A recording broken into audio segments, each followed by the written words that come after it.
अस्पताल के कमरे में रहने के बाद इस कमरे की हवा तो जैसे बाहर लग रही है। मैंने तुम्हारे लिए कमरे में गुलाब के फूल रखवा दिए थे, ये उन्हीं की खुशबू है।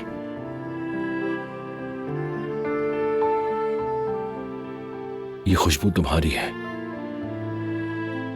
क्योंकि तुम इस दुनिया का सबसे खुशबूदार गुलाब हो।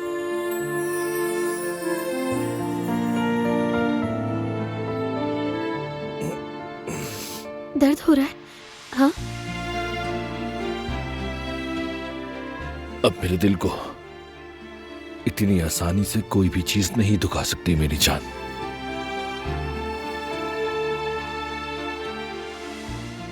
वो दिन कितना मुश्किल था जिस दिन हमें इस घर से जाना पड़ा। उसी दिन अपने घर वालों से अलग हुआ। मगर तुम देखो अब मैं कहां हूं। कहां है अंकुल? अपने घर में फिर से लौट आया और घर के सब लोगों ने मुझे फिर से कबूल कर लिया। मुझे सीने से लगाया, हर बुरे काम में भी अच्छाई छुपी होती है। मेरे जख्मी होने में भी अच्छाई छुपी थी। ऐसा मत कहो फराद, अगर तुम्हें कुछ हो जाता तो मैं क्या करती? तुम अब ठीक हो ना मेरी जान? ठीक हूं, बल्कि मुझे तो अच्छा लग रहा है।